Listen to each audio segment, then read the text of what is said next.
En primer lloc, dir que farem una tertúlia en família, entre amics, i anirem parlant una mica de tots els temes. Passaré a presentar els tertulians.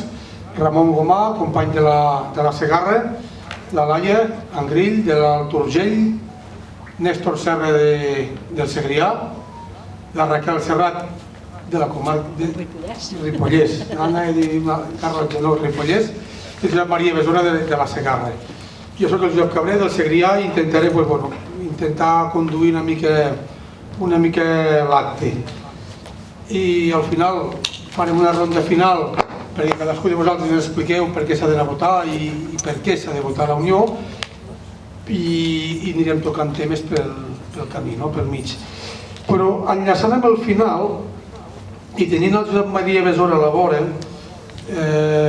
m'agradaria començar per aquest tema de la importància de les eleccions sindicals al camp, i més ara que s'ha dit els últims dies que el sistema no funciona, que el sistema no és bo, i la democràcia sí, però eleccions, que si vot nul, que si no vot nul.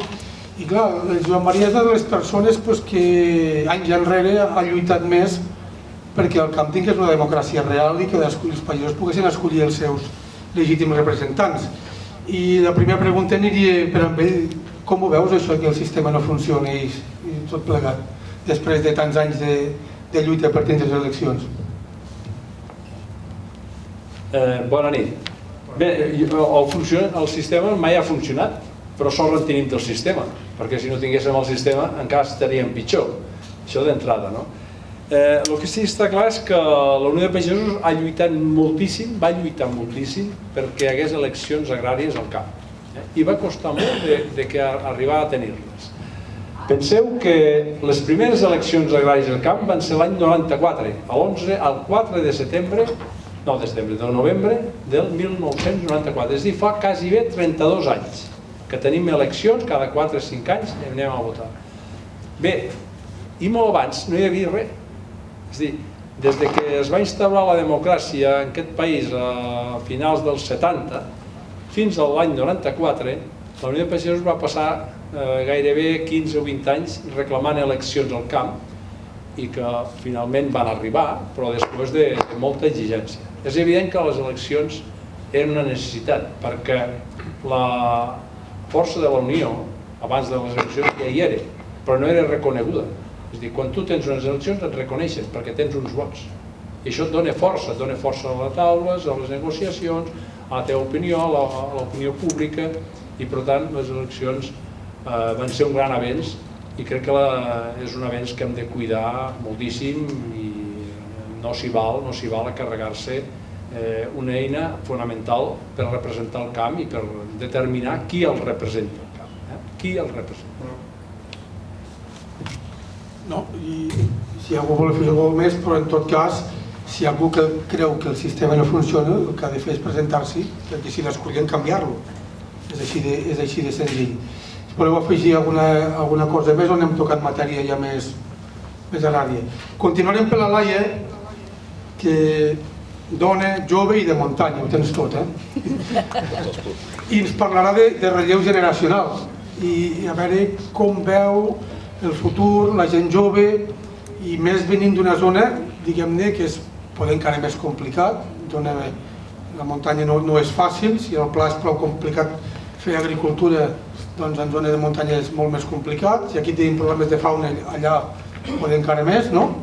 I com veus el futur, la gent jove, si hi haurà relleu, si no, si som els últims que quedem, perquè a vegades hi ha el comentari, escolta, mires als pobles i veus les grans empreses que ara apareixen fons de producció, en sortirem? Tindrem relleu? Les ajudes que fica el govern són suficients? Fa un bon acompanyament? Tu mateixa.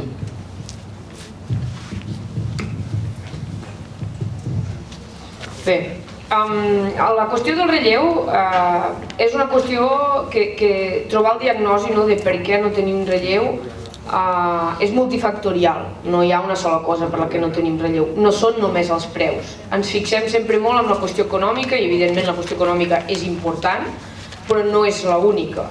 Normalment parlem de que necessitem 5 coses al jovent per poder-nos quedar, que és terra, aigua, amb la major part de puestos de Catalunya, un finançament adequat, uns preus remuneradors, que no és ben bé el mateix, tot i que va relacionat, però si no hi ha preus, no hi ha un adequat finançament, no tens un cash flow que et permeti fer la roda, i per tant hem hagut de buscar mecanismes, quan no hem pogut aconseguir preu, hem hagut de buscar mecanismes amb fons públics, ja siguin més ajudes a fons perdut o percentatges, etc. I el cinquè, que també és formació i sensibilització, que es posi en valor el nostre ofici, que tinguem una formació adequada per desenvolupar el nostre ofici, que si volem, per exemple, diversificar, si volem reconvertir la nostra explotació perquè corren els temps que corren, que puguem fer-ho amb una sèrie de garanties de que sabem el que anem a fer. Si per exemple a la meva terra tots tenim vaques de llet i 4 porcs, si ara algú digués hòstia, és que això no va, perquè el preu no va, perquè el conreu s'està morint, per exemple a casa meva encara estem bé, però hi ha altres zones de Catalunya que o fan una reconversió sèria o no saben què podran fer. Quan parlem, per exemple, amb els companys de baix al Camp de Tarragona, el sector de l'avellaner està molt tocat. Si no diversifiquem, si no som capaços de veure quina estratègia seguim per reconvertir una part dels conreus, per aconseguir aigua de qualitat, etc., ho tenim molt difícil. Llavors el jovent crec que tindrem un paper fonamental en aquesta reconfiguració del que serà el món agrari, tant pel que fa a qui el conrearà, a plantar cara a aquestes grans empreses, a reclamar més que mai un pla territorial sectorial agrari de Catalunya per evitar l'especulació amb la terra i poder recuperar aquest accés que tant ens manca ara. Recordem que el 70% del terreny català que conreem no és propietat de la pagesia, és propietat del Guatre, i per tant hem de pagar un lloguer que ens encareix la producció i a vegades ens l'encareix tant que deixa de ser viable, amb el cereal molts anys, per exemple, o a base d'una economia d'escala inassumible en moltes zones orogràficament simplement perquè no hi ha la terra. Llavors, el paper del jovent, evidentment, ens deixem un moment molt complicat climatològicament, a nivell de normatives, molts sectors a nivell de preu, però sempre diuen que el món és dels valents, que li hem de fer front, que necessitem també una organització més forta que mai, jo crec, amb experiència. No és la primera crisi que Catalunya ha viscut agrària, segurament tampoc serà l'última, però si no l'encarem segur que no la podrem guanyar. Llavors hem de fer pinya, sobretot, i si ve un moment difícil i són pocs, encara amb més raó hem de fer pinya i continuar remant. Al teu costat hi ha el Ramon, que també és jove. Com ho veus el que diu la Laia des del punt de vista també d'una comarca com a Segarra, més aviat molt cultiu de secà, tot i que va vindre... Sí, nosaltres som d'una comarca que tenim poques alternatives, és el que comentàvem ara amb la Laia. Nosaltres l'alternativa va sorgir amb el món ramader, ja als anys 50. Som una comarca que és bàsicament de secà, de cultiu de cereal. Això fa que depenguem molt climatològicament i segurament el caràcter també ens ve bastant predeterminat per aquest tema. I la gran problemàtica que tenim a la comarca a dia d'avui, com a joves, és que si et vols incorporar no pots fer projectes nous, no pots diversificar, no pots continuar. A la nostra comarca va arribar la notícia ja fa anys que arribaria el canal Segarra-Garrigues, que havia de ser una transformació per una part important de la comarca, que al final amb la cepa ha acabat sent que no es regui gairebé cap de les hectàrees que es va prometre i per tant hi ha hagut poca transformació.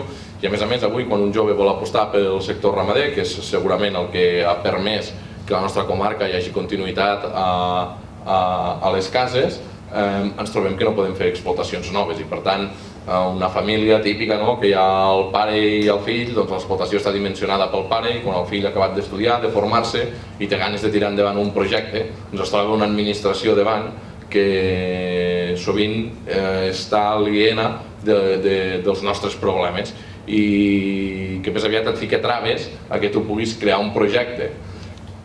A vegades n'hi ha algun que se'n surt, però entre aquest camí han passat molts anys i per tant s'ha buscat la feina d'altres llocs i a vegades acabes renunciant a aquest projecte. Jo crec que les traves aquestes que ens trobem a l'administració des de la nostra comarca està fent que hi hagi molt jovent que deixi d'apostar pel sector, quan poder seria viable, segurament seria viable que hi pogués apostar. Una altra comarca que també deu ser dificultat per l'orografia que diu la Laia, el Ripollès. Raquel, com ho veiem per les comarques també de la teva zona, tot el tema relleu, coses noves, expectatives noves, coses noves que pugui fer un xaval jove, perquè també cal destacar la relació pare-fill. Tampoc és, a vegades és complicat, un jove vol innovar i a vegades té un frenó a la mateixa casa, ja et limita la comarca, et limita el terreny, però bueno, com ho veus? Si em demanes concretament pel Ripollès, crec que és una comarca... La teva visió, perquè també te mous per tot el territori i... Sí, i doncs concretament el Ripollès, que és una comarca on evidentment la riquesa que tenim és les pastures, per tant és la ramaderia extensiva que hi té sentit allà, es dona bastant el relleu familiar. Potser són les comarques de muntanya on hi ha uns nois i noies joves amb més possibilitats de continuïtat de les explotacions familiars. Però jo volia afegir un tema del relleu. El que parlava la Laia i el Ramon tenen tota la raó, però són temes de viabilitat econòmica. Però per viure al món rural i a pagès també necessitem una cosa, que són els serveis bàsics al món rural. Hem de tenir serveis sanitaris, serveis d'ensenyament, infraestructures, comunicacions, que amb els mateixos drets, independentment del codi postal que tinguem, amb els mateixos drets que qualsevol altre. No només pensant en nosaltres, sinó que si nosaltres no ho tenim, també s'estan saturant aquests serveis a les grans ciutats. Si s'aposta realment per un equilibri territorial, aquests serveis s'han d'equiparar amb igualtat de drets per tothom. I nosaltres, com a Unió de Pagesos, hem aconseguit que això s'inclogui a l'Estatut dels Municipis Rurals i s'haurà d'arribar a l'equitat de serveis al món rural l'any 2040. Sembla molt lluny, però no ho és tant perquè hi ha molta feina per fer. Per tant, no només treballem des de la nostra organització per millorar la vida laboral dels pagesos i pageses, sinó també la qualitat de vida humana, i suposo que estareu d'acord amb vosaltres, que necessiteu aquestes infraestructures. No té sentit que es tanqui una escola rural perquè no hi ha 5 nens, perquè si es tanca mai seran 5 nens. Per tant, hi ha infraestructures que s'han de considerar de país i imprescindibles perquè aquest relleu també tingui possibilitat d'establir-se al territori. Ja anirem pel 25G, a nivell de cobertura, i la cobertura mòbil que tenim a la carretera se'ns talla cada 2x3. Vull dir, ara baixant cap aquí, parlava per telèfon i al final he desistit, perquè ostres, sembla vergonya, en ple 2026 i que encara no tinguem una cobertura que cobreixi tot el territori. No tenim ni carretera, perquè la A2 estos dies està... És un camí de carro. Sí. Bé, continuant una mica i entrant ara amb les problemàtiques que ens acaben afectant el dia a dia, li preguntaria també al Josep Maria Besora, al Ramon Romà, hi ha tot el tema damunt de taula de Mercosur, els acords amb països tercers, que tenim molt clar que les normes de producció són diferents allà que aquí. Sempre hi ha que diuen que algun sector se'n pot beneficiar més, que n'hi ha de més perjudicats, de menys perjudicats, però la comparació de les normatives d'un lloc a l'altre perjudica a tots, perquè les normes de producció són diferents. Hi ha hagut acords amb el Marroc, hi ha acords amb països tercers, s'estan fent barbaritats des de Brussel·les. Pensa un producte que no ens afecta a nosaltres directament, no sé si era el quimi, no sé quin era, un producte, diu, com que ni faltava a Europa, doncs el límit màxim de residus la pugem pel que ve de fora. Pel d'Europa no, pel d'Europa ha de ser el mateix, però pel que ve de fora la pugem. No recordo si la kiwi i la pinya un producte que no ens afecta directament a nosaltres. Dius, quan hi ha gana, portem de fora de la forma que sigui, però els d'aquí ho hem de complir tot. Acords amb Marroc, ha patit molt el sector de la tomata, poder, l'horta, fruita també ens toca, Turquies... Josep Maria, tu que ja fa molts anys que, ara perquè hi ha Mercosur damunt de taula, però ja fa anys que es parla d'acords bilaterals fora de la Unió Europea, ara continuem, com veus i com ho perceps? Bé, en tot cas, diguem que cada vegada és com una rosca que cada vegada hi ha un tom més, no? De totes maneres, clar, la història és llarga en aquest sentit, no? Nosaltres, jo personalment recordo encara l'època que era autàrtica dels anys 70 i principis dels 80, en el qual depeníem de la nostra economia, i l'economia llavors no estava mundialitzada. Recordo molt bé els anys 80 quan es va començar a parlar de la OMC, de l'Organització Mundial del Comerç, que llavors era una cosa que no coneixíem però que en 4 dies vam conèixer. Clar, vam passar d'una situació aquí a Espanya, a l'Estat, en el qual depeníem de nosaltres, més bé o més malament, a una situació en la qual s'obrien tots els mercats mundials i l'Organització Mundial de Comerç pretenia abaixar aranzels, costos i, per tant, ficant els pagesos catalans i europeus al nivell ja de tots els països del tercer món, i del segon i primer. Llavors jo sé que aquests temes van ser motiu de preocupació i de lluita important. Estic parlant dels anys 80. L'entrada a la Unió Europea, que va ser el 86, va obrir tot això, és a dir, nosaltres teníem ganes d'entrar a la Unió Europea, al mercat comú, que llavors se'n deia, però per altre cantó sabíem que l'entrada al mercat comú era entrar en aquesta liberalització mundial dels mercats, que era l'OMC. A partir de llavors els tractats venen en cascada, és a dir, després d'un l'altre, és a dir, tot el tema del nord d'Àfrica, Marroc, altres països de Sud-amèrica. El tema del Mercosur ve de lluny, és a dir, d'aquella època ja se'n parlava, estem parlant que el Mercosur no se l'han inventat ara, és ara quan políticament els hi ha interessat tirar-lo endavant, però el Mercosur porten uns 20 anys parlant-ne d'ell, no poca cosa, és a dir, l'any 2000 i pico es va parlar ja d'aquest tema, el que passa que després es va congelar. I ara, per qüestions polítiques, que nosaltres som aliens, però que ens estan afectant, volen impulsar aquest mercat. Evidentment, ho tenim complicat, és complicat, perquè el problema ja no és competir amb un país com Brasil amb uns costos més baixos, és que nosaltres, els nostres costos no únicament són més alts, sinó que són d'una qualitat diferent, és a dir, no té res que veure una producció agrària a Europa d'una producció agrària al Brasil o a l'Argentina, és a dir, la qualitat no té res que veure.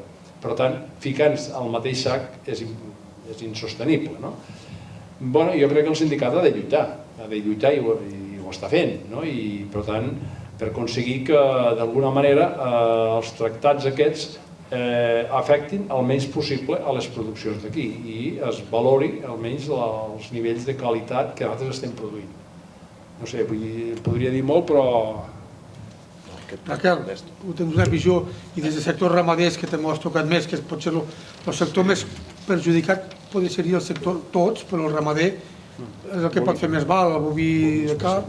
Sí, l'entrada de carn és un dels sectors que afecta més Mercosur, però com deia el Josep Maria, no és l'únic tractat de lliure comerç que ens afecta, i aquí el que s'ha de fer és, sobretot, que s'activin totes les eines que tenen a disponibilitat l'administració per defensar les produccions d'aquí, com pot ser que s'apliqués correctament la llei de la cadena alimentària, que hi hagués controls de la frontera i fora de la frontera, perquè recordem que els controls de la frontera depenen de l'Estat, però a 1 metre més enllà de la frontera ja té competència la Generalitat. Per tant, tot això ho han de fer. Els tractats no els evitarem, però sí que hem d'intentar que es protegeixi tant com puguem la producció d'aquí.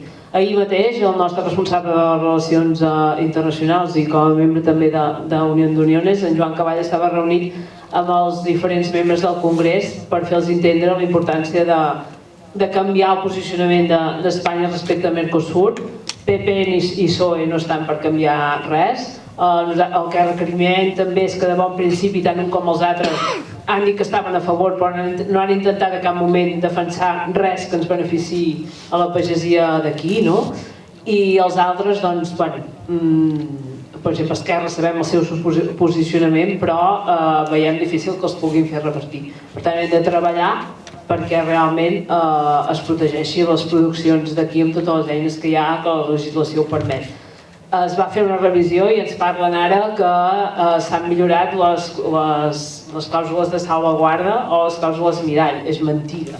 Tal com estan redactades d'aquest tractat, no són res més que un mecanisme de vigilància, però que no obliguen a actuar ni quan hi ha pertorbacions de mercat ni perquè hi ha un excés de productes que s'importen.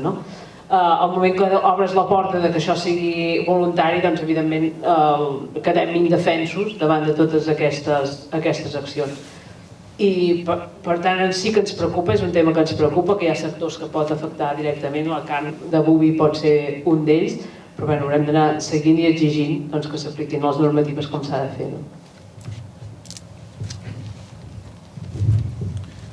A mi m'agradaria fer la reflexió, lligat amb el que deia el Josep Maria, del tema de la qualitat, que nosaltres produïm amb una qualitat per sobre dels estàndards mundials, amb unes exigències que no hi són a la resta de mercats. Això és una cosa que...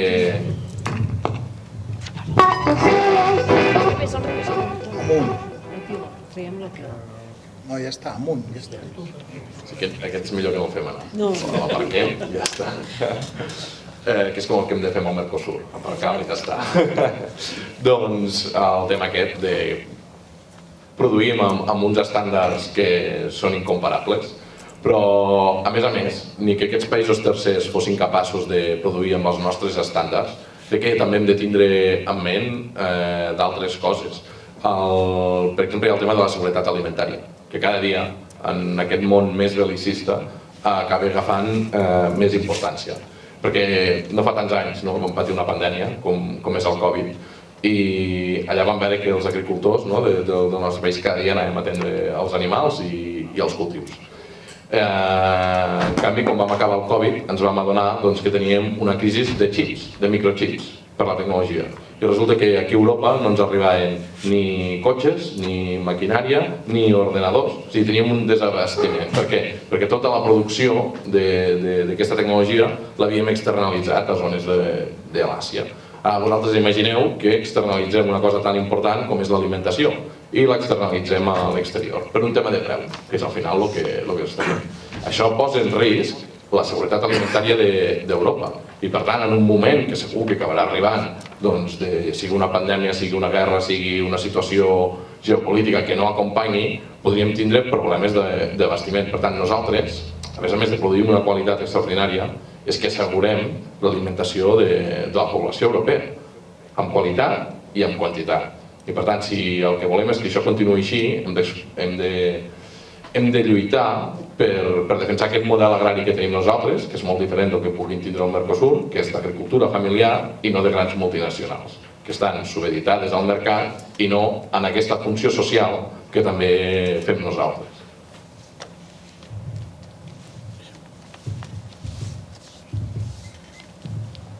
No, està clar aquest tema, canviarem de tema, però el tema de les clàusules que ens fiquen a vegades és allò que renten la cara amb aigua bruta. Farem aquest mercat, farem aquestes clàusules per protegir-ho. I tots sabem que aquestes clàusules, quan s'apliquen, el mercat ja està enfonsat. El preu ja... És a dir, quan s'haurien d'activar aquestes clàusules que no s'acaben d'activar mai, el mal ja està fet. El mercat està ensorrat i tu ja ho has perdut tot. Per tant, vull dir, això de les clàusules, a vegades ens fiquem molt l'ull allí, hosti, les clàusules mirall, és que haurien de ser preventives les clàusules moltes vegades, perquè quan el mal està fet, tots sabeu que els preus quan baixen de patat i costen molt de tornar a remuntar. I llavors no pugen miraculosament, baixen molt ràpid però pugen a poc a poc. És com quan s'omplen la boca de gestió forestal quan ja se l'han carregat. Sí, en teníem i se l'han carregat. I ara és molt difícil de poder tornar en un punt anterior. I parlant de forestal i tot plegat, canviem de tema i anem cap a la fauna salvatge, conill, vull dir, amb arbres fruiters ha fet... Penso que ha acabat afectant-te mentalment, perquè tindre una plantació, fica un protector, llavors puja damunt del protector, fiques un altre més alt, se'l menja, l'escup i et menja l'arbre, el fiques de ferro, l'aixeca per baix del morro, continua menjant l'arbre, i al final t'acabes desesperant, dius, què fem? Plego, me'n vaig cap a casa perquè m'han guanyat els conills. Perquè cada any trobes una solució i l'any següent el conill està fet més intel·ligent que tu i ell ha trobat la solució per a menjar l'arbre que tu has protegit. Amb senglars passa el mateix, amb moltes explotacions, cabirols, daines, és un problema greu. Néstor, com a persona del Segrià i s'ha mogut molt a la zona també de l'Urgell, on han hagut problemes de fauna salvatge, com ho veus, Néstor, que amb la caça n'hi ha prou? Jo penso que no, però hem de buscar totes les alternatives possibles, quines són, ho tenim complicat, la societat com ho veu, no és un tema menor perquè al damunt de pagar les conseqüències a vegades també som els mal vistos, sembla que no vulguem aquesta fauna. Estos que ens critiquen, si cada dia quan s'aixequen al matí un conill se'ls hi fotés un bitllet de 50 de la seva cartera, potser ho veurien diferent, no sé com ho veus. A mi quan me va arribar que em van enviar aquest quadrat que em tocava parlar de fauna, bueno, d'acord. Soc ramader, l'única fauna és la que tinc a la granja, no? I els conills són els que veig a la nit quan vaig a la granja. Però em va fer il·lusió, després pensant, me va fer il·lusió que em fessin participar en aquesta taula redona per parlar d'això, perquè la meva primera lluita sindical que em va arribar a les meves mans com a quadre va ser la de la fauna cinegètica. Un company de la selva me truca que a la Segarra tenien problemes de conills, s'havia muntat una plataforma pagesos de conills, vaig parlar amb els companys de la Segarra a veure com ho tenien i això, i ja ho sabeu com està la història, i com ha dit molt bé l'Obert, gràcies a l'Ocomes m'he anat involucrant en tot el que és la fauna cinegètica, en tots els problemes, a part del conill, que sí que tenim molts problemes, i els he viscut, no els he viscut, me'ls heu transmès, i així ho he fet, perquè he anat a alguna reunió amb tots els responsables que hi ha de fauna cinegètica de la Unió, a defensar. Tenim problemes, aquí tenim el problema del conill, és un greu problema, perquè com dia el Bep, jo els protectors sempre els entenia per tirar l'herbicida, no? No entenia que els conills, clar, que els conills menjaven. El que diu el Bep, primer posem els protectors de plàstic, rossegaven, els posàvem més alts, s'emparraven, després metàl·lics, s'emparraven, anàvem al departament, sortia la consellera, que sí, que hi hauria ajudes per això, ajudes per allò, però les ajudes no arribaven. La Unió de Pagesos hem aconseguit tindre el pla de control poblacional que es va aprovar el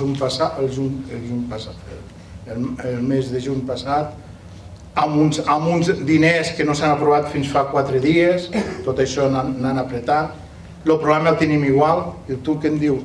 Com se pot solucionar el problema del conill? Després entrarem amb el porc senglar, amb el cabell, com se pot arreglar? Com que jo veia la percepció a la comarca del Segrià que hi havia algun problema, els pagesos culpaven els caçadors culpaven els pagesos després culpaven els rurals, prou, vam organitzar 2 o 3 assemblees entre pagesos, caçadors i agents rurals, tots en una sala així, arteses, imagineu-vos, tots en sala així, van sortir d'allí amb tot el problema. Els caçadors actuarien, els rurals farien batudes nocturnes als llocs on no se podien fer i els pagesos, si no tenien permís d'armes i no podien anar a caçar, no podien, posarien trampes, els donarien aquí permís que es donà, però que era fàcil i tot i així, com el Bep ho sap, perquè ell ho va fer a casa seva i de l'experiència de casa seva ho van poder anar a fer. Llàstima que no es hagués pogut fer als altres pobles. Com se pot solucionar el problema de la fauna cinegètica? No ho sé, és un greu problema. Però estem en el conill i ara estem en el porc senglar, estem en els cabirols. A part aquí, el conill no afecta els arbres, a la salut vegetal, però el porc senglar, el cabirol i tots aquests afecten a la fauna, a la salut animal. És a dir, el porc senglar, com ha vist, tenim la PPA a Barcelona, no ha entrat ni per Girona, com va entrar la dermatosi nodular, no ha entrat allí. Com ho farem? No ho sé. Però és un problema de fauna cinegètica. S'ha d'actuar. estarem treballant i estem treballant, és una de les claus que tenim, els punts de fauna, de foc, pagesia o foc és la clau, no ho sé, però el que hem de fer és no defallir. Els problemes de la fauna fa més de 2 dècades que els estem denunciant i per desgràcia ha tingut d'arribar a la pesta porcina perquè un administrador o un govern, vaja, es parlés de gestionar les sobrepoblacions de fauna. Des d'Unió de Pagesos, després de, com deia el Néstor, d'anar assistint amb taules i reunions i veure que el problema no se solucionava, abans que caigués l'últim govern, havíem redactat ja una proposició de llei de la gestió sostenible de la fauna cinegètica. No es va poder tramitar perquè el Parlament va decaure i es van convocar eleccions, però sí que vam aconseguir que s'aprovés per decret llei una part d'aquesta llei.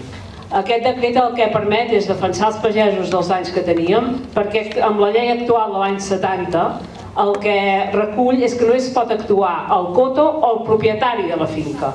Als anys 70 aquesta llei tenia el sentit perquè la majoria de propietaris eren els pagesos, però actualment no. Actualment el 70% de les terres que portem les tenim en règim de lloguer, per tant quedàvem desemparats i no ens podíem defensar. El decret recull això, però sobretot el que recull aquest decret és que obliga l'administració a redactar plans de control poblacional.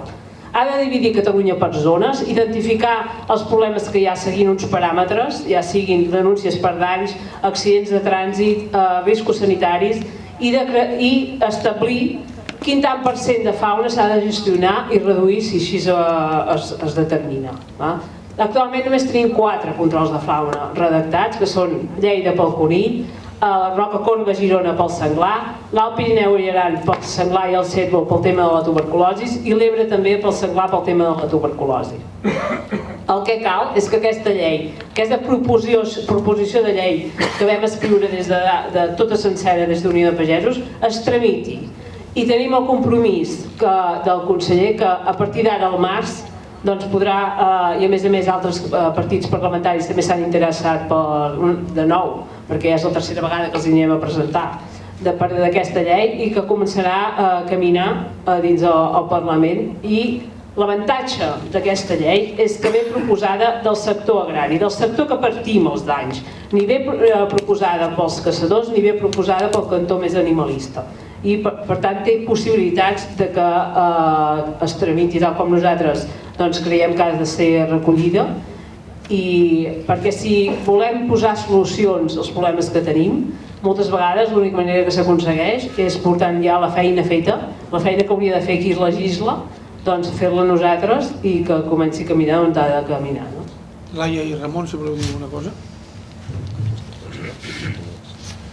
A mi, com a afiliat de la Unió de Pagesos de la Plana de Lleida, que és on som avui, i que la principal plaga que tenim molts dels pagesos és el tema del conill, m'agradaria llançar un missatge a tothom que ens estigui mirant per Instagram, que és el tema de que nosaltres som garantia de lluitar contra la plaga dels conills, perquè avui, quan mirem aquesta sala, hi veig tot de gent que està afectada pels conills. Hi veig el Boleda, hi veig el Pijuan, hi soc jo mateix i molts d'altres.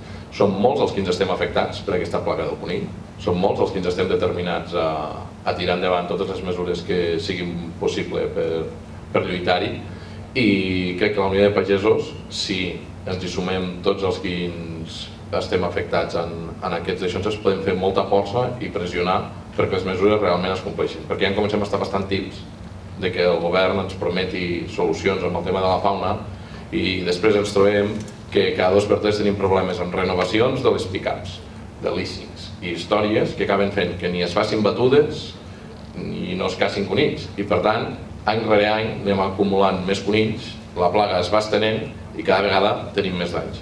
Mereix una contundència, i partint d'aquesta contundència el que hem de tindre és una eina que sigui forta, i el que hem de fer és que la gent assumi en aquesta contundència. Comparteixo totalment el que has dit, Ramon. En aquest sentit, fer-vos 4 cèntims de que a muntanya també un tema diferent, però amb el senglar i el cérvol patim això, la tuberculosi, és a dir, a banda dels danys als conreus, que també déu-n'hi-do remenen les pastures, clar, quan ja passem a un tema de contagi sanitari, el risc és total, és absolut. És que et matin l'explotació sencera per 1 o 2 positius de tuberculosi i ara diuen que agafen cas a cas, no? És a dir, la importància d'això és cabdal per garantir el sector. El jovent tampoc quedar-se és molt difícil amb aquesta perspectiva de és que potser demà passat et mataran tota l'explotació, no? Sobretot quan veus que hem fet coses i ens hem mobilitzat a muntanya, hem aconseguit el pla de control després de molt apretar, moltes reunions, crits que potser no hauríem d'haver fet però que no us he de dir pas mentides, els han fet, reunions que potser no tocaven però els han fet, sobretot jo, però el que volíem dir és que hem d'anar un pas més enllà, no? Com deia el Ramon, vull dir, tenim el pla de control del Pirineu que és gràcies a nosaltres, però no n'hi ha prou, està mal fet, el necessitem millorar perquè només té en compte el risc sanitari, és a dir, tot i que vam insistir que volíem que això sumés al risc viari, no? Perquè la fauna no és un problema només dels pagesos, és un problema de país, s'estavellen els aves, s'estavellen els cotxes, vull dir, és un problema greu. Doncs volíem que se sumés als riscos, no? Que per tant fos més fàcil davant de la societat justificar que això és un problema, no és només un problema pels pagesos sinó per tots, el risc a conreus, el risc sanitari i el risc viari. I això no ho han volgut de cap manera, igual que tampoc han volgut obrir aquest pla de control a la possibilitat que els pagesos caçem les finques. I això és molt greu, perquè el conill és un conillet, però a muntanya tenim el problema afegit de les banyes. I el mercat que hi ha dels trofeus de fauna, que moltes vegades dificulta poder fer una gestió correcta a nivell cinegètic i que hi hagi la voluntat de fer-ho. Llavors, crec que això és una cosa que no podem permetre, és a dir, l'oci de la caça ha de ser un aliat, però no pot passar mai per sobre del negoci, de la vida, de la viabilitat econòmica de les explotacions agràries i ramaderes. I em quedaré amb això perquè parlaria de fauna tot el dia. És que m'ho acaba de treure. El que no pot ser la conselleria és basar en un esport, que és la caça, a voler controlar tota la fauna cinegètica. No, això no es pot.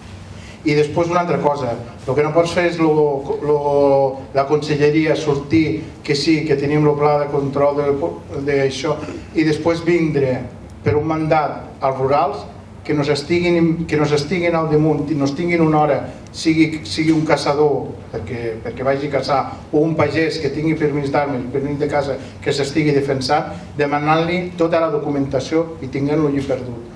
Què representa? Que per un cantó sí, nos han de defensar de la terra, però per l'altre han de vindre els rurals que nos haurien de protegir encara a fotre-nos més feina. Vull dir, això ho hem dit, se'ls diu als rurals, se'ls diu, però clar, si no hi ha el mandat des d'interior, perquè clar, els rurals tenen dos mandats, una interior i l'altra agricultura, doncs que s'aclarissin, si no haurien de buscar algun altre aliat. Parlant del tema dels rurals, crec que sí com a país ens hem de creure que estem en emergència cinegètica, o sigui, amb la gravetat d'aquestes dues paraules, no? Emergència i cinegètica, és a dir, tenim un problema greu. Si tenim un cos d'agents rurals, el que hem de fer és que estigui al servei del país.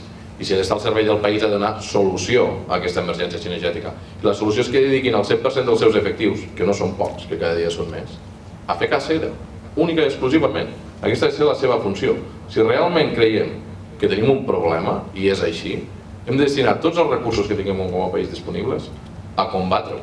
De la mateixa manera, reitero una altra vegada el Covid, que el país va destinar tots els recursos que van caldre de tots els seus serveis a combatre la pandèmia. Doncs si avui tenim una pandèmia, per dir-ho d'una manera, de conills, de cabirols i de senglars, hem destinat tots els recursos, i el que no pot ser és que tinguem agents rurals perdent el temps perseguint pagesos amb la bota d'herbicida, que encara és hora a dia d'avui que sàpiguin si hi va herbicida, si hi va adob o què hi va allà dins, saps? Només volia apuntar una cosa que has iniciat, Raquel, que és el fet, la reacció diferent que hi ha hagut amb el tema del senglar i la pesta porcina. És a dir, aquí hi ha hagut una reacció molt important, però per què? Doncs perquè al darrere de la pesta porcina no és que hi hagi els pagesos i els ramaders, és que hi ha la indústria de Girona, que exporta a tot el món. I aquests no fan manifestacions, però allà al despatx del conseller hi són i no truquen a la porta per entrar, entren directament. ens ha anat bé, no? La gent que té porcs ha anat bé que hi hagués una reacció potent, però clar, ja la voldríem, aquesta mateixa reacció amb els conills, que resulta que no els hi afecten els que viuen al Laietana. Vull dir, és una reflexió que crec que en aquest moment ens hem de fer. Completament d'acord amb tots, i per acabar de rematar-ho, fent una bona gestió, el conill cria molt, i encara que fiquis mesures, crien i recrien, i en 3 mesos les femelles ja poden ser... La multiplicació és bestial. Per tant, tot el que diu el Ramon, tots els recursos, s'ha de fer un rentat de país de dalt a baix, deixar la plaga controlada i llavors vigilar. Però si no fem un rentat de dalt a baix, no me'n sortirem, perquè és una plaga que reprodueix molt i és molt complicat. El que diem, no? Els rurals a caçar conills, no? En lloc de perseguir pagesos. Amb aquest tema de la fauna ha sortit ja el tema de la PPA, la dermatosi nuclear, el tema de la... Nodular. Dermatosi nodular. Nodular. No soc ramader.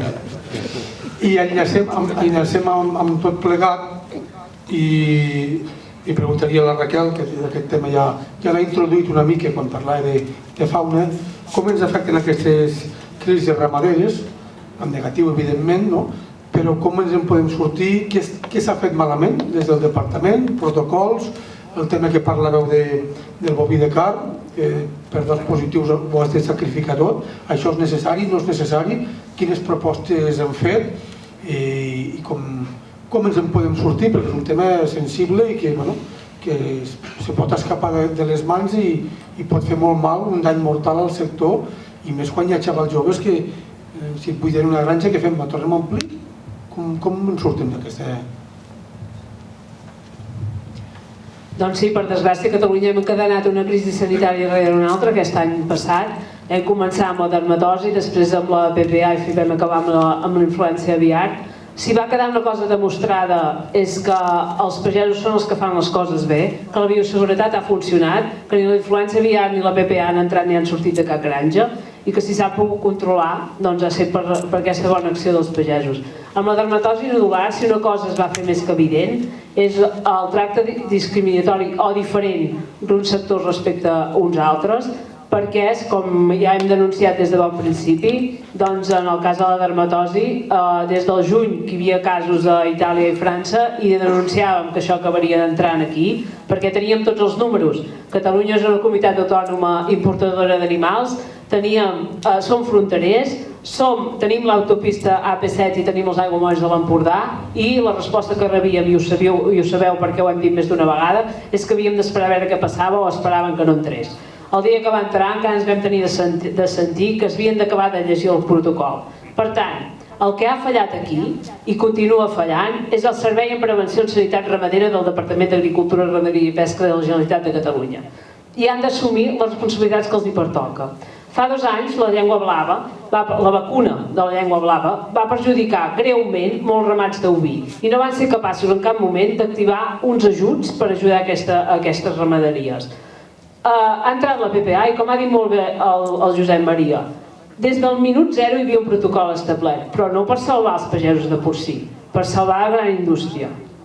Vull dir que aquí queda molt clar de qui governa, quin és el model que defensa, no? I nosaltres el que estem aquí és per defensar els pagesos i que se'ns tracti a tots igual, i que tots han d'assumir les responsabilitats que toca. Estem en un moment de canvis climàtics, estem en un moment que la mobilitat de persones i animals va en augment i estem cada vegada més exposats a que ens trobem en situacions com aquesta de malalties que no tenim controlades i que ens poden entrar. La prevenció no es pot basar en esperar que arribi una malaltia i quan la tenim aquí parar-ho tot i matar-ho tot.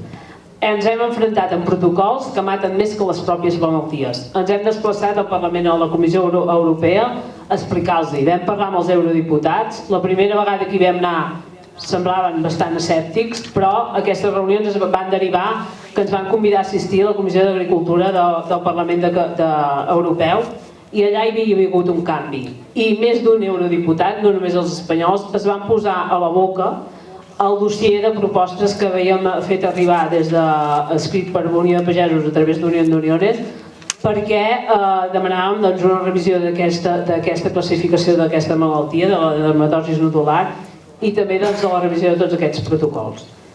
I hem d'estar a sobre perquè ens podem veure afectats, com he dit, per altres malalties que desconeixem i que la climatologia i tota la casuística que ens envolta ens fa que estiguem més exposats a elles, i no podem permetre que perquè un protocol estigui escrit d'una determinada manera es posi en risc les nostres ramaderies.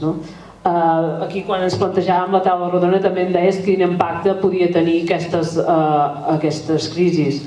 Té un impacte econòmic, evidentment, molt greu, però l'impacte emocional de parlar amb els pagesos que els han aplicat o que els han assassinat directament les vaques, i que arriben a la seva explotació al matí i el que senten és un silenci, allò trenca el cor. I vam passar una època que vam plorar, vam viure atacs d'angoixa, no dormíem a les nits, i això els pagesos i pageses de casa nostra no ens ho mereixem. Jo us parlaré de la influència aviar. Com a representant d'Unió d'Uniones d'Avicultura, primer, com ha dit la Raquel, primer va vindre la dermatosi nodular, després va vindre la PPA i per últim la influència aviar. I com molt bé ha dit el Joan Maria Besora, tingueu en compte que nosaltres estàvem en una zona de Castilla i Lleó, portàvem sacrificades 3 milions d'animals, una organització que és Aviança va demanar la UME i no se'ls va donar. Però no la UME perquè estaven desbordats, perquè portaven un mes sacrificant animals i allò no separaven els focus i van demanar la UME. La UME hi va anar sola amb excavadores. Al minut 2 o al segon, a Barcelona hi havia la UME, sort n'hi vam tindre. La UME és de l'exèrcit, la UME fem els rurals anaven a pinyon. Però amb això la potència. Però també aquí a Catalunya els protocols amb la influència aviar ho vam estar lluitant el sector, perquè ho teníem clar, que nosaltres el que tenim clar és la bioseguretat, igual que la PPA. Miro aquí perquè aquí hi ha el responsable i allí hi ha el responsable, vaig assenyalant, perquè ho sé, perquè ho hem treballat, perquè ho sé, perquè són ramaders, ho viuen, ho fan i ho lluitem. Va entrar aquí la influència aviar, el primer foco se va controlar i el segon foco que va sortir, les gallines no sabien que tenien la influència aviar i estaven sacrificades. Per què? Perquè hi havia uns protocols.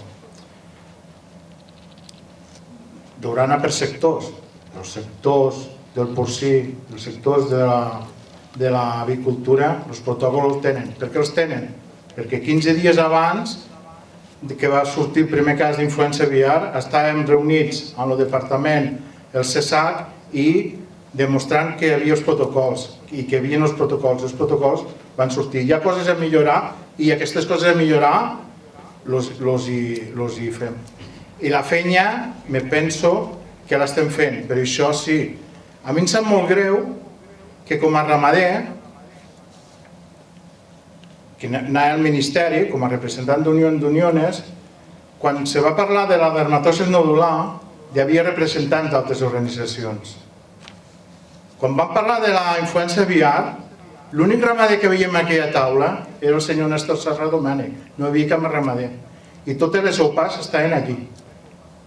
Per amb això, qui fa la feina, i això ho hem dit moltes vegades, és la Unió de Pagesos, i a l'Estat, ara que tenim representació com a Unió d'Uniones, també la fem.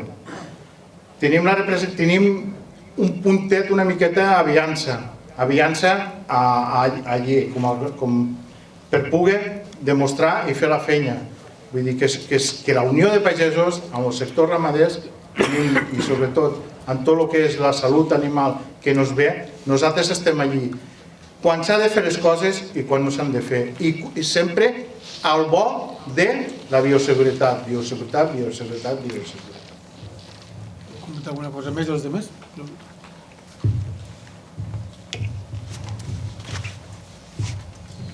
Bé, anem acabant, anem enfilant els últims temes. Danys climàtics, canvi climàtic. Una paraula que fa 10 anys tothom era qui menys érem reticents del canvi climàtic, o fa 15 anys, ara ja és un fet consolidat que hi ha un canvi climàtic, un escalfament global, i això ha acabat portant conseqüències als cultius. Hiverns més càlids, estius amb puntes de calor, sempre n'ha fet de calor l'estiu, tampoc no em descobriré gran cosa, però hi ha algunes puntes més potents, danes, inundacions, sequeres, o ens ofeguem d'aigua o ens quedem secs. Clar, tot això impacta directament al camp.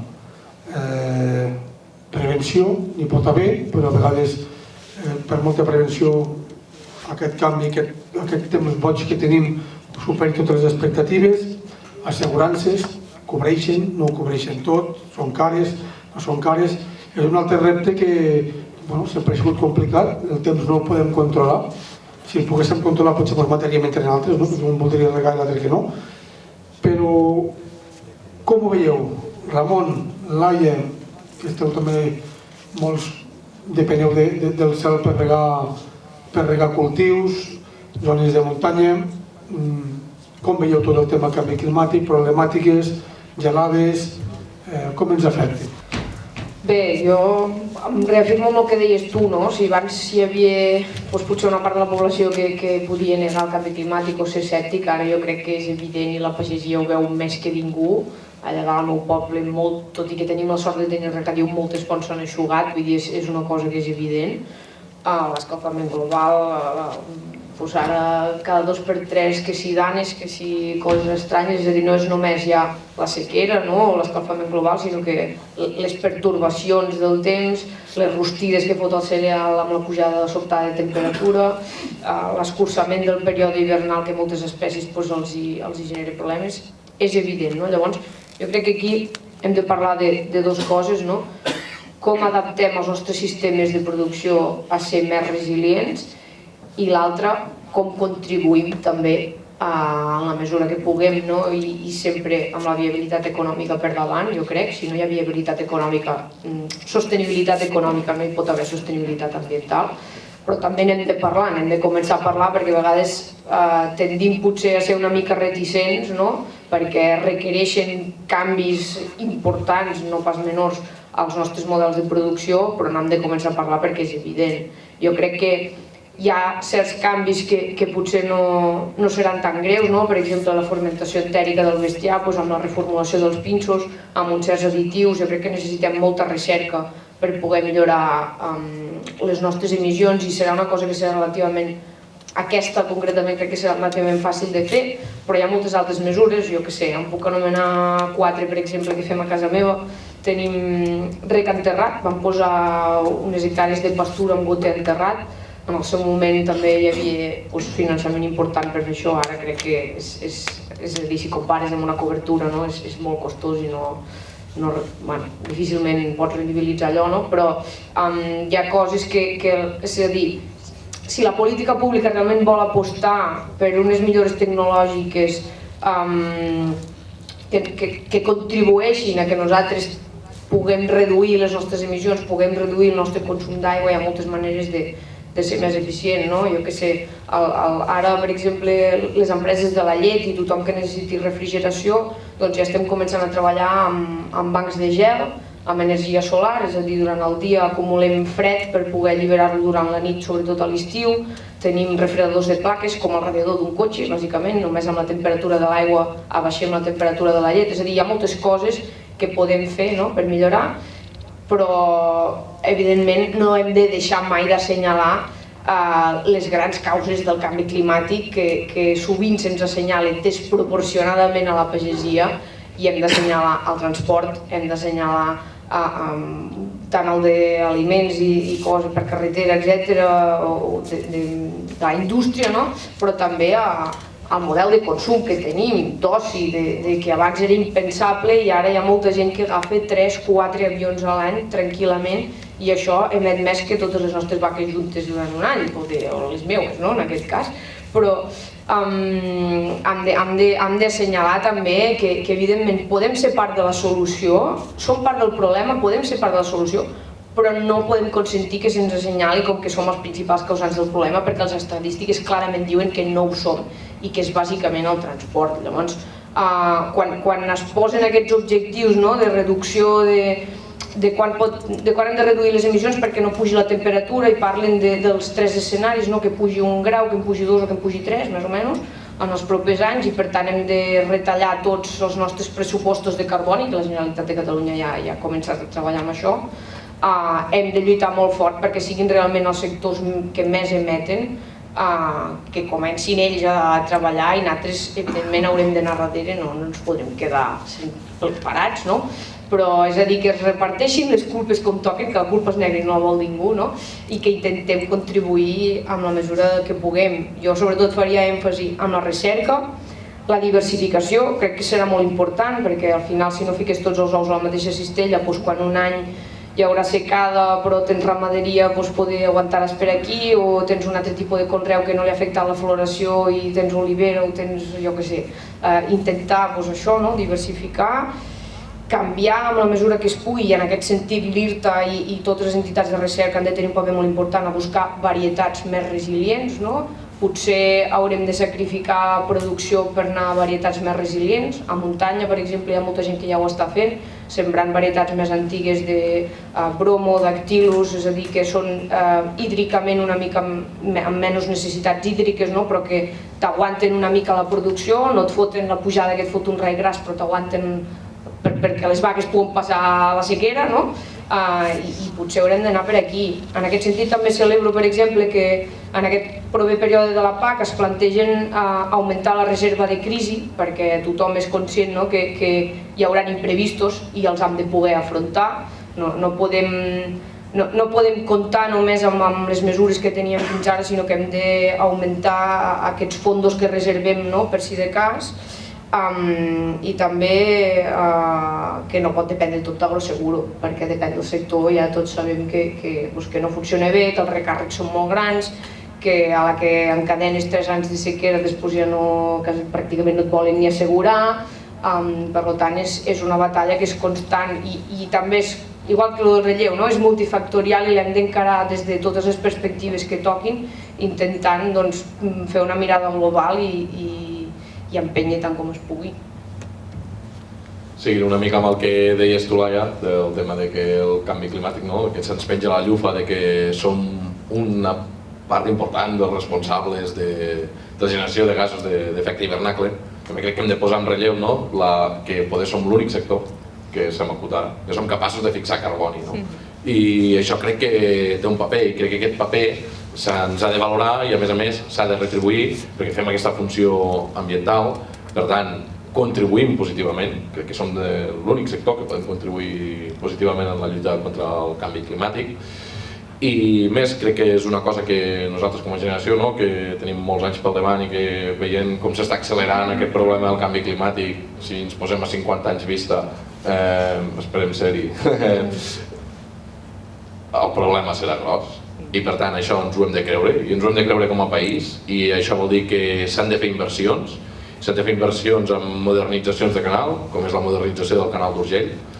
No pot ser que sigui l'únic canal que quede a l'Estat per modernitzar, que no hi hagi suficient finançament públic per transformar això. Crec que els nostres pagesos a dia d'avui, lligant-ho amb la viabilitat econòmica, si no hi ha viabilitat econòmica no hi haurà relleu generacional, no hi haurà la pagesia que hi ha avui. Hem de fer que les modernitzacions surtin a compte per la gent que està treballant a dia d'avui. No pot ser que recaigui en el sector única i exclusivament, quan és una infraestructura que és estratègica per tot el país. No només aquesta, sinó que a més hem de creure amb recs de suport, com pot ser el canal Segarra-Garrigues, amb cultius que han estat històricament a la nostra zona, siguin ametllers, sigui olivers, sigui vinya, sigui cultius nous però també adaptats, com pot ser el pistatger, i hem de creure en això. Hem de creure també com a país en la utilització de les aigües regenerades pels nostres conreus. Hem d'intentar que l'aigua arribi al màxim de comarques i utilitzar-la de la manera més òptima que sigui possible. I això ho hem de fer no només nosaltres els pagesos, sinó que ho ha de fer també el país. És una infraestructura que és estratègica per tots nosaltres.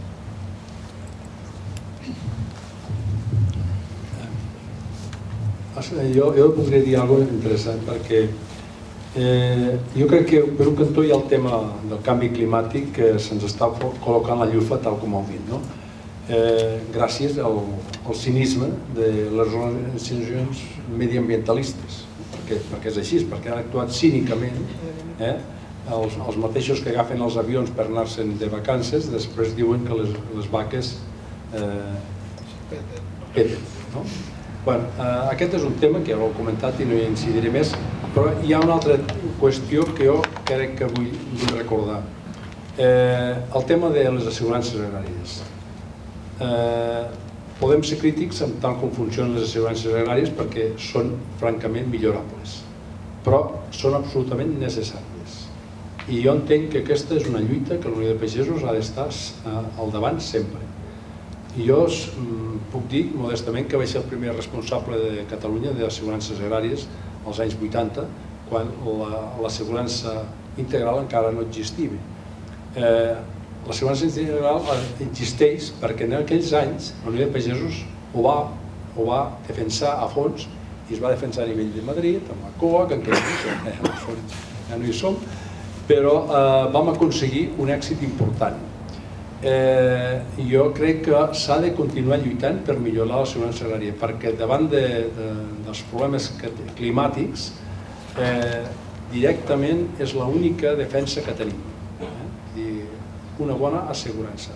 I per tant hem de treballar aquest tema i jo crec que aquest tema hauria de ser una prioritat perquè realment aquests canvis climàtics anirà més i per tant aquests períodes de sequera i aiguats i danys aniran a més. I amb tots els problemes que pugui tindre l'actual assegurança l'hem de millorar i hem de lluitar per aquesta assegurança. Un moment. Anem acabant, tenim temps, Jo volia fer una reflexió respecte al tema de l'assegurança, que crec que una comarca com la nostra és cabdal, perquè som de secà i a dia d'avui ens ha salvat aquests anys. Ha passat una sequera molt greu. Jo crec que, tenint com jo haurem sentit 1000 vegades aquesta frase, perquè la nostra comarca hi és que a una casa de pagès abans s'havien de tindre, per estar consolidada, 3 collites. Una era el banc, l'altra era el cobert i l'altra havia de ser al camp, allà sembrada. Doncs avui tenim un problema, que és que no tenim aquestes 3 collites. Les coses han anat com han anat. I l'assegurança és el que ens pot ajudar. Però és que a més del problema aquest és que en devem 3 o en devem més. O sigui, abans les teníem i ara les devem, perquè hem fet inversions, hem apostat pel sector i estem tots finançats. Llavors, si no tenim un sistema d'assegurances que sigui fort, és que és impossible que hi hagi pagesia activa i que hi hagi relleu. Perquè aquestes adversitats climàtiques que estem tinguent, que cada vegada veiem que a més s'allarguen més, és a dir, aquests períodes són més llargs i per tant aquesta cursa de fons que hi ha quan una sequera és molt més llarga, és avui dia per una economia familiar, amb tota l'estructura que hi ha muntada, és impossible d'assumir. I hem de lluitar perquè aquesta assegurança no cada any se'ns vagi pujant el cost i que la cobertura realment cobreixi el dany climàtic, perquè ara últimament estan jugant a pugem el cost, a més et baixem la cobertura, arriba un punt que per cobrar allò és més complicat que et toqui la loteria nacional, vull dir, arriba un punt de surrealisme en el tema de les assegurances agràries.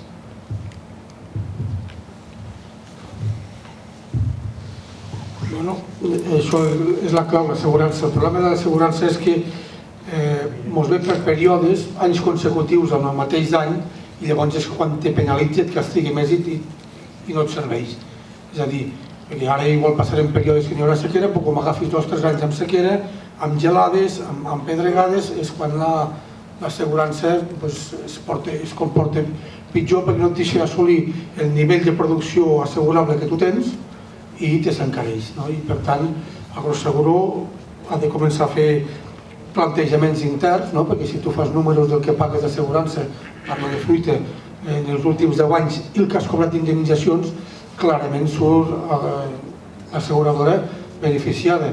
Llavors, aquestes suposades pèrdues que diuen que tenen, s'hauria de, ja que tenen ajudes públiques importants, s'hauria de poder també tindre un control major dins la pròpia Agroseguro per a veure què se'n fan dels diners o intentar millorar-ne la gestió, perquè no sempre una mala gestió ha de repercutir en un preu, una manca de cobertures per part de la pagesia. És un tema polític, han d'invertir, és un tema polític. Si tenim una bona assegurança, no anirem a pídola a l'administració després quan tenim un dany climàtic. És un peix que es mossega la cua, i per tant és un tema cabdal i importantíssim. I per acabar faré un parell de preguntes a cada ponent, perquè estem en campanya i som de la Unió. Sí que voldria fer una denúncia, que crec que igual no ha sigut jo sol, però crec que no ha arribat cap carta del Departament d'Agricultura informant-nos que tenim el dret a vot i en quina taula hem d'anar a votar.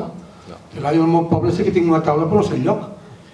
I realment trobo, diguem-ne, altament vergonyós que unes eleccions que es produeixen cada 5 anys el departament no es digni ni enviar una carta a cada pagès per recordar-li que hi ha unes eleccions democràtiques al camp i que aquella és la seva taula, el que seria la targeta censal de les...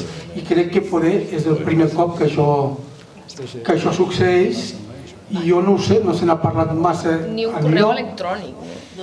A damunt tenen els correus electrònics que ho envien. Jo crec que és una cosa molt greu i se n'ha parlat molt poc a aquesta campanya, però jo ho volia ficar damunt de taula perquè pensava, a casa meva igual la carta s'ha equivocat, però pel que he sentit dir trobo molt greu que no s'informi del procés, que els sindicats han enviat carta a tothom, al cens, però que la pròpia administració com a organisme neutral davant de les eleccions no faci aquesta difusió, ho he trobat bastant lamentable. Dit això, preguntar-vos a tots, deixarem l'últim torn de paraula per la Raquel, primer els demés, és per què anireu a votar el proper divendres i per què depositareu confiança a la Unió de Pagesos de Catalunya. Comencem per dir el Ramon i...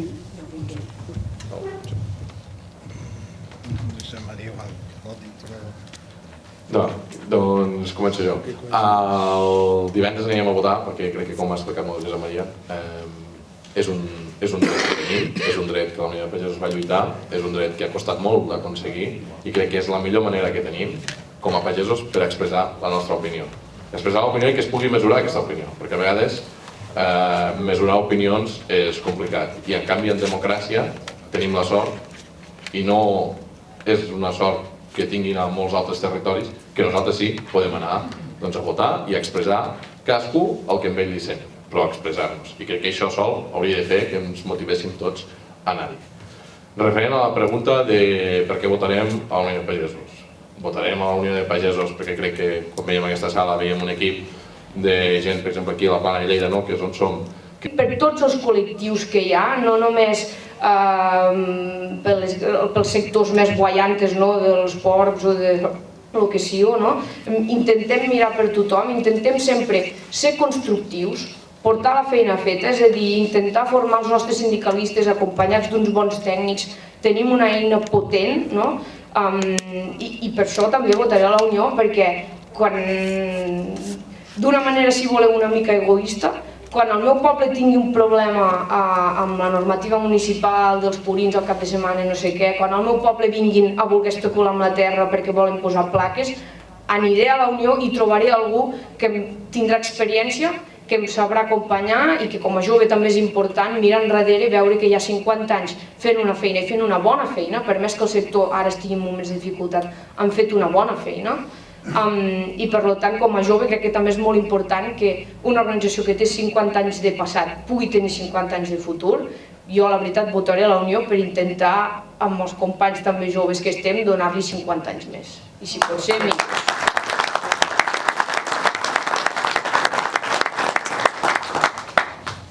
Bueno, jo aniré a votar per responsabilitat. I la Laia l'altre dia va fer el vídeo.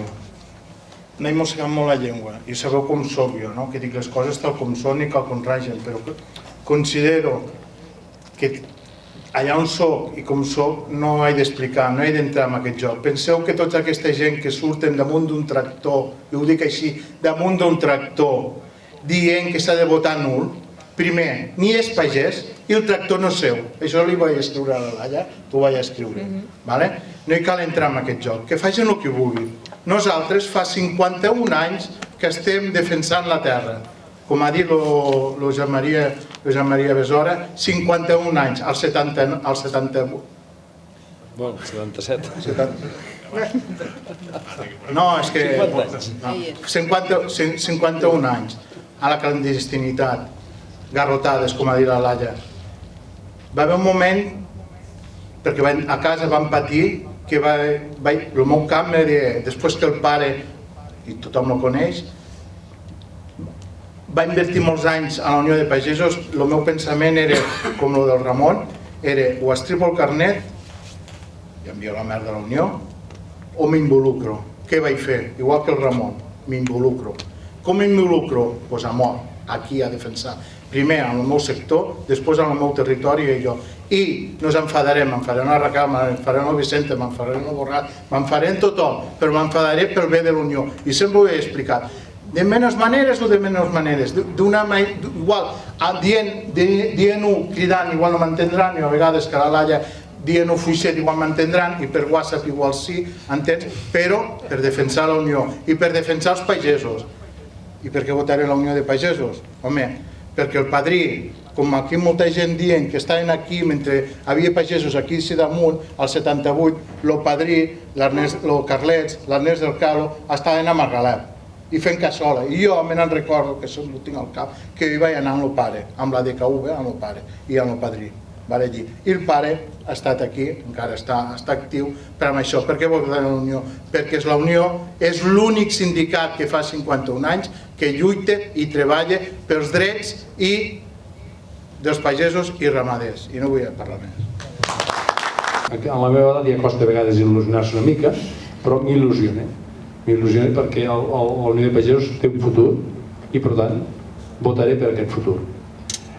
També dir que la democràcia és això, és anar a votar. Vull dir que l'altre no té sentit.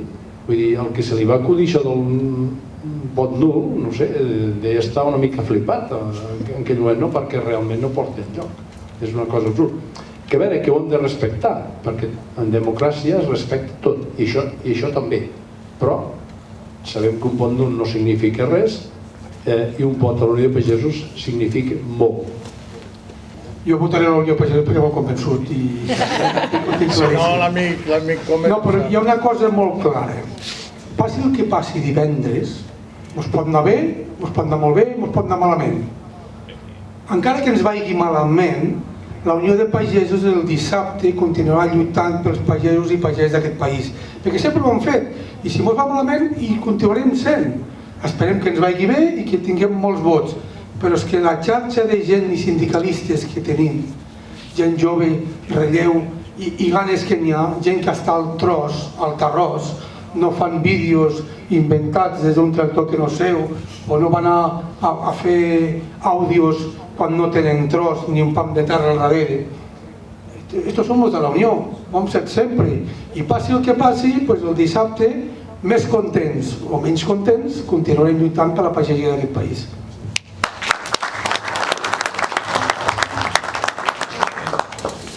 Mireu, a Catalunya hi ha més de 250 entitats que tenen dret o que tenim dret a presentar-nos a les eleccions agràries. Totes amb el mateix dret de fer-ho. Els que ho acabem fent és perquè creiem realment en la democràcia, perquè la representativitat s'ha de poder mesurar. No només pels llocs que s'ocupen aquí a Catalunya, sinó perquè si no tens una representativitat que puguis demostrar d'alguna manera, no tindràs veu ni a Madrid ni a Europa. I això és imprescindible. A banda d'això, la Unió de Pagesos, des dels seus inicis, i si un dia deixa de ser així, jo tampoc hi seré, defensa un model molt clar de pagesia, que és la petita i mitjana pagesia arrelada al territori. Unió de Pagesos no defensa tota la pagesia, perquè no tota la pagesia és igual. Fa 2 anys que anem sentint aquesta cantarella, que hem d'anar tots junts. Doncs no pot ser així, perquè no tota la pagesia és igual. I per això té sentit que hi hagi unes eleccions agràries, on es presenten diferents organitzacions i cada una defensa un model diferent. I aquí entra el dret de la pagesia a escollir qui vol que el representi i qui ocupa els llocs de representació. Els llocs de representació, últimament, només sentim a parlar de la taula agrària o de les taules sectorials. N'hi ha molts més de llocs on hem de ser, la pagesia, a fer sentir la nostra veu. No només de la taula agrària o la taula sectorial. La taula agrària és el màxim òrgan consultiu de la Generalitat de Catalunya, del Departament d'Agricultura de la Generalitat de Catalunya, però a part d'això hem de ser a molts més altres llocs.